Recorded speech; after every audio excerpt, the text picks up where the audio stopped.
Welcome to American Medicine Today. I'm Kimberly Bonati alongside Dr. Bonati. We have a patriotic show lined up for you. We'll get right to it. So the 2024 election was one for the ages, and Donald Trump is, once again headed back to the White House. Here to discuss is the man who is known as America's Truth Detector, a New York Times bestselling author of 4 books, host of The Larry Elder Show on Epoch Times, as well as founder of the Political Action Committee, Elder for America. Welcome to the program again. Kimberly, thank you for having me. I appreciate it. What a great night on Tuesday. What a glorious night.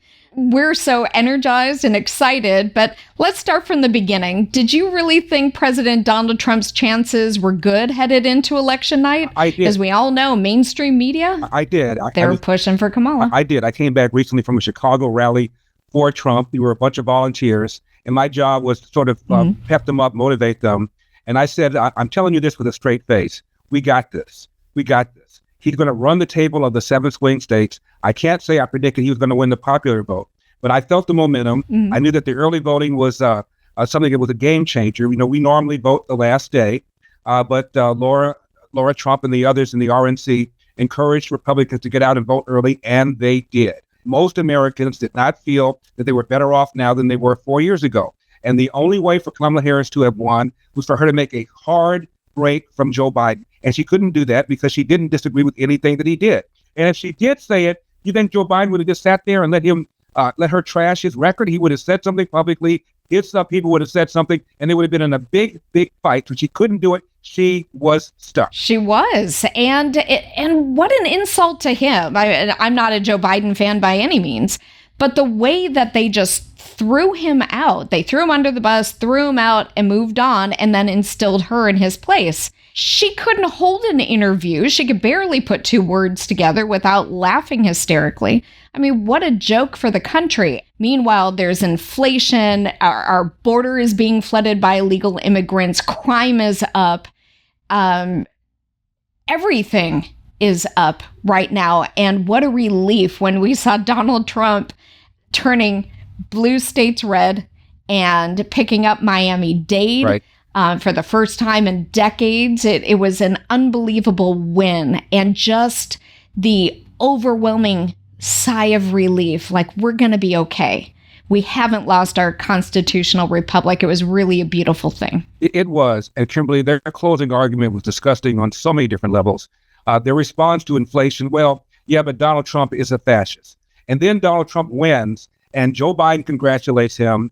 Kamala Harris concedes and says there's going to be an orderly transition of power. Now think about this. You just called the man a fascist. Now, if Adolf Hitler won, would the people that want liberty send him a letter of congratulations and say, let's have an orderly transfer of power? It means he did not believe it. It meant it was rhetoric. He didn't believe it all. And if you did believe it, it's equally disgusting. Either way, calling a man who was duly elected through the democratic process, through the primary process, that Kamala Harris, as she pointed out, did not go through, is offensive. And now she's willing to have an orderly transition of power. It means that they were lying at the time they said it. They don't believe anything they say. They hope everyone's gullible enough to believe their BS. She certainly wasn't dazzling anyone with her brilliance. Now, when we talk about her famous line, turning the page, and we want to be unburdened by what has been, the people spoke, and they unburdened themselves wholeheartedly.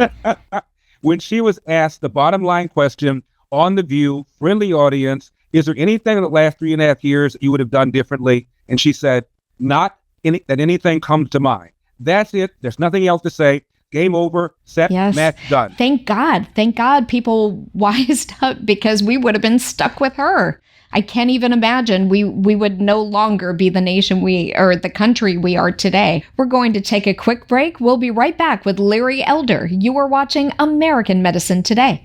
2 neurosurgeons couldn't figure out anything that was wrong with me or what I would need surgery for. Dr. Bonati, without even seeing me, knew I was hurting, knew they could help me. First time I came in here was Monday, and today is Thursday. I've had 2 surgeries and am doing fantastic. I'm still in shock that I can walk.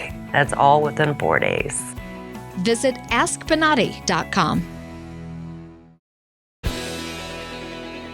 Welcome back to American Medicine Today. We're continuing our discussion with Larry Elder. What did you think about the game plan? Laura Trump in with the RNC. They cracked down like that on election interference. Any voter fraud, they were on it, and they wiped out all the illegals that were on the voter rolls. Right. They told people they couldn't be voting after Election Day. It was incredible.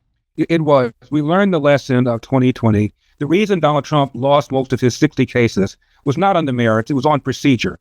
And the court said, well, you filed your objection too late. And so we were ready to go to make sure that there wouldn't be shenanigans as there were in 2020. And there were many shenanigans, and we were on guard this time. So it's just going to be a wonderful 4 years to watch. The country's going to enter, as Donald Trump said, a golden period unlike any we've ever seen in the past.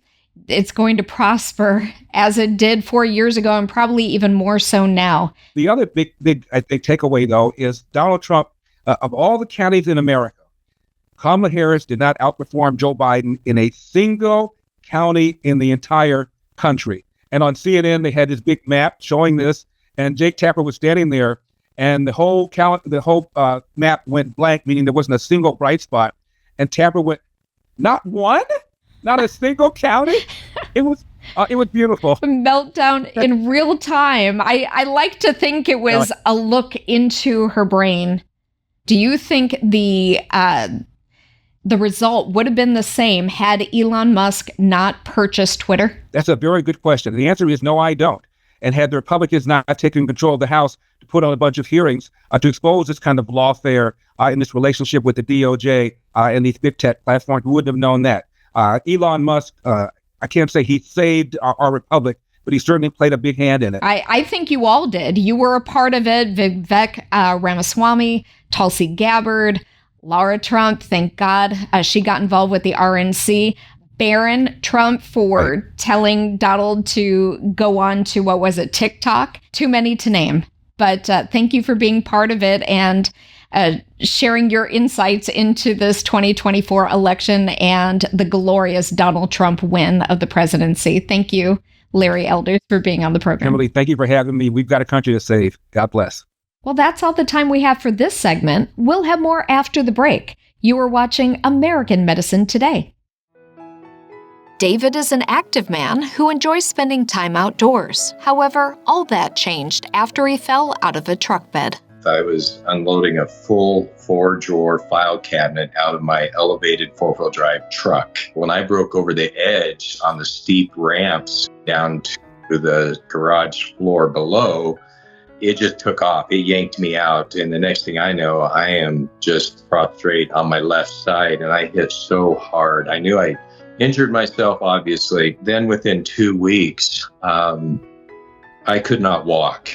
And the pain was extraordinary. It was the lower back. It radiated around my hip and down the front of my thigh, shin, all the way to my ankle. And it just intensified. Went to 2 different chiropractors, got to an orthopedic surgeon, 2 MRIs. It did show that I had a herniated disc. They wanted to fuse my L4, L5. It was actually misdiagnosed because my major problem was L3, L4. That was their remedy to fix my situation. I walked out of that appointment and my wife and I both said, we are not going down that road. That's when a friend told him about the Bonati Spine Institute.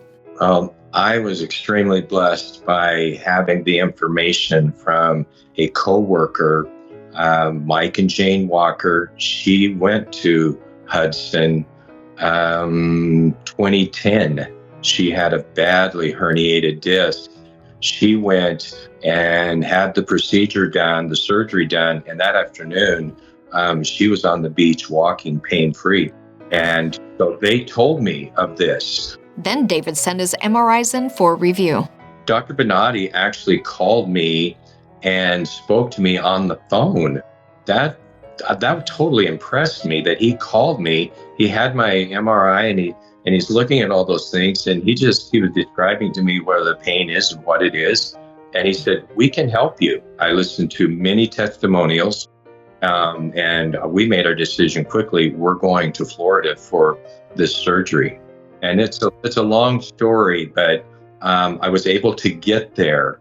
I didn't have any apprehension because I know the walkers and I work with them, and it's been 14 years and I know their journey. So I knew firsthand. The Bonati Spine procedures are performed incrementally using conscious IV sedation. This allows the patient to be a partner in their surgery by communicating with their surgeon to ensure the source of their pain is eliminated before they leave the operating table. All of the people that I had to be coordinated with, the Dr. Wolf, RNs, I wish I could remember all of their names, the anesthesiologist, I love this guy, and how accommodating. I don't know if you're ready for this part of the story, but I was supposed to have 3 surgeries that week. Monday, Tuesday surgery. So I had the next 4 days, and I was in daily. They were asking me questions, very thorough, and to see, was there another pain that was masked? And there wasn't. So I go in for post-op on Tuesday. I said, is there any way that this can happen today? They looked at the schedule and said, yes, we can get you in. Within an hour and a half, I am on the operating table with my second surgery. And that afternoon, literally, I was on the beach, my wife and I walking. I'm upright and no pain, no braces. Another remarkable thing, and I don't know, it's hard to explain. I had 0 pain at the site of the incision. And that's actually been all along. I have had 0 pain the place of the incision. David is happy to be back at home and enjoying his time outdoors again, pain-free. And I'm walking over a mile every day. You have no idea what that means to me. I could not walk before. I could barely walk the length of our home. That's the condition I was in. And it was very depressing, discouraging. Mm-hmm. It's like a new lease on life, truly. And I thank God every single day. And for what you guys do there, it truly is amazing. So thank you. To see more stories of recovery just like this, search for the Bonati Spine Institute on YouTube, Rumble, Apple's App Store, Google's Play Store, Roku, and Amazon's Fire TV. Well, that's all the time we have for this episode of American Medicine Today. If you would like to see previous episodes of our program, download American Medicine Today to all your favorite streaming apps. If you have any comments or questions, contact us at the numbers below. Or you can tweet at Dr. Bonati using the hashtag American Medicine Today or hashtag AMT. We would like to hear from you.